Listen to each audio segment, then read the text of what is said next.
Hello दोस्तों, एक बार फिर से स्वागत है आप सभी का हमारे यूट्यूब चैनल स्टडी ग्राउंड में बने रहने के लिए। दोस्तों आज की इस वीडियो में हम आपको क्लास 10th हिंदी का ऑब्जेक्टिव प्रश्न बताऊंगा, तो आप लोग वीडियो को अंत तक देखना और सही प्रश्नों को याद कर लेना।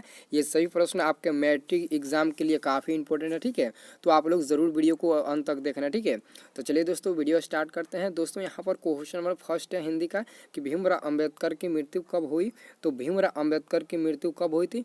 तो दोस्तों याद रखना, इसका सही उत्तर हो जाएगा ऑप्शन नंबर क्या हो जाएगा दोस्तों, ऑप्शन नंबर ए हो जाएगा, क्योंकि उनका जन्म 1891 ईस्वी में हुआ था, 14 अप्रैल 1891 ईस्वी में, और उनका मृत्यु जो हुआ था 1956 ईस्वी में हुआ था, ठीक है। याद रखना इसका जन्म कब हुआ था, इनका जन्म कब हुआ था और मृत्यु कब हुई थी, दोनों आप लोग याद रखना, दोनों आपके एग्जाम में पूछे जाते हैं, ठीक है।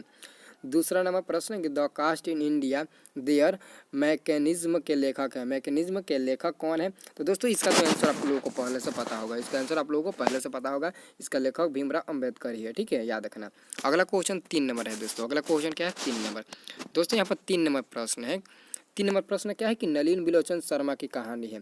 नलिन बिलोचन शर्मा की कहानी कौन सी है। तो दोस्तों याद रखना, नलिन बिलोचन शर्मा की कहानी ऑप्शन नंबर सी हो जाएगा, विष के दांत। विष के दांत नलिन बिलोचन शर्मा की कहानी है, ठीक है। चौथा नंबर प्रश्न है कि सेन साहब किस कहानी के पात्र हैं। सेन साहब किस कहानी का पात्र है। तो दोस्तों इसका सही उत्तर हो जाएगा ऑप्शन नंबर क्या हो जाएगा, ऑप्शन नंबर ए हो जाएगा, ए हो जाएगा, या फिर ऑप्शन नंबर सी होगा, सेन साहब किस कहानी के पात्र है। तो दोस्तों याद रखना है, इसका सही उत्तर हो जाएगा ऑप्शन नंबर सी, विष के दांत, जिसमें सेन साहब की 5 पुत्रियाँ थी और एक बेटा था। बेटे का नाम खोखा था, खोखा प्लस बहादुर, ठीक है। बेटे का नाम क्या था, खोखा प्लस बहादुर, ठीक है। याद रखना, इसका सही उत्तर हो जाएगा ऑप्शन नंबर सी, ठीक है। ए नहीं होगा, ऑप्शन नंबर सी होगा, ठीक है। और यहाँ पर 5 नंबर प्रश्न है दोस्तों। दोस्तों यहाँ पर 5 नंबर प्रश्न है कि भारत से हम क्या सीखे, किस साहित्यिक विद्या में है। तो यह एक क्या है, तो यह एक भाषण है। क्या है, यह एक भाषण है। भारत से हम क्या सीखे, इसके लेखक तो मैक्स मुलर है, लेकिन यह क्या है, तो भाषण है। तो इसका सही उत्तर ऑप्शन नंबर क्या हो जाएगा, बी हो जाएगा, ठीक है। छठा नंबर प्रश्न कि कौन सी भाषा सभी भाषाओं में अग्रजा है। कौन सी भाषा सभी भाषाओं में अग्रजा है।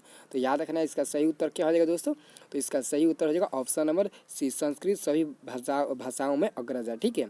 और 7 नंबर प्रश्न देखिए, तो दोस्तों यहाँ पर 7 नंबर प्रश्न आपको देखना है, ठीक है।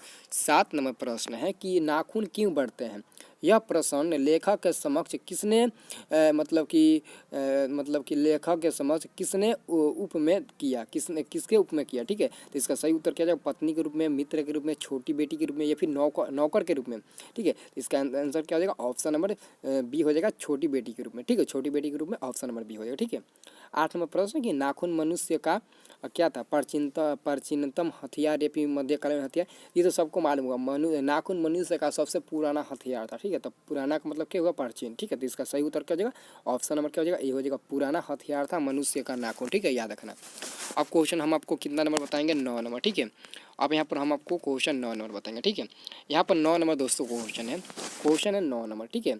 कि उत्तर भारत के नागरी लिपि को हम किस नाम से जानते हैं। उत्तर भारत के नागरी लिपि को हम लोग किस नाम से जानते हैं, तो देवनागरी लिपि के नाम से जानते हैं, ऑप्शन नंबर ए हो जाएगा, ठीक है। 10 नंबर क्वेश्चन की महदूद गजनवी द्वारा चलाया गया सिक्का किस लिपि में लिखा गया है, किस लिपि में लिखा गया है। तो दोस्तों याद रखना, इसका सही उत्तर हो जाएगा ऑप्शन नंबर ए हो जाएगा, ब्रह्म लिपि में, ठीक है। ब्रह्म लिपि में ऑप्शन नंबर ए हो जाएगा, ठीक है। अगला क्वेश्चन देखिए, तो अगला क्वेश्चन 11 नंबर है दोस्तों। 11 नंबर प्रश्न कि बहादुर कहाँ से भाग कर आया था। बहादुर कहाँ से भाग कर आया था। आप लोग बहादुर के बारे में पढ़ा होगा विष के दांत में।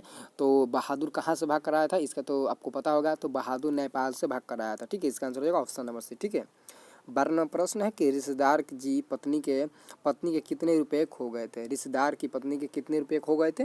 तो इसका सही उत्तर क्या हो जाएगा, आपका आंसर क्या हो जाएगा दोस्तों, ऑप्शन नंबर ए हो जाएगा, 11 रुपया, यानी कि ऑप्शन नंबर ए हो जाएगा, ठीक है। 13 नंबर प्रश्न है कि दूसरों की नकल कर लिखा गया साहित्य कैसे होता है। दूसरों की नकल कर लिखा गया साहित्य कैसा होता है। तो याद रखना, अद्धम होता है, ऑप्शन नंबर अद्धम। और लग गया, इसका मतलब कि आप लोगों को आप लोग समझदार है, आप लोग समझ गए होंगे कि और पहले लगा दिया है, तो इसका मतलब क्या होता है, ठीक है। अब क्वेश्चन नंबर 14 है, ठीक है। क्वेश्चन नंबर 14 है, ठीक है। तो क्वेश्चन नंबर 14 देखिए, 14 क्वेश्चन में ध्यान से देखिए। 14 नंबर क्वेश्चन है कि बिरजू महाराज को संगीत नाटक अकादमी अवार्ड किस उम्र में मिला, किस उम्र में मिला। तो दोस्तों याद रखना, इसका सही उत्तर हो जाएगा ऑप्शन नंबर डी हो जाएगा, 27 वर्ष के उम्र में बिरजू महाराज को संगीत से नाटक से अकादमी अवार्ड मिला, ठीक है। 15 नंबर क्वेश्चन है कि अभिनव में लेखक ने कितनी कविताएं लिखी है। अभिनव में लेखक ने कितनी कविताएं लिखी, तो याद रखना 35 कविताएं लिखी। ठीक है, ऑप्शन नंबर सी हो जाएगा। ठीक है, अगला प्रश्न है यहाँ पर 16 नंबर प्रश्न है दोस्तों कि मछली किस प्रकार की कहानी है।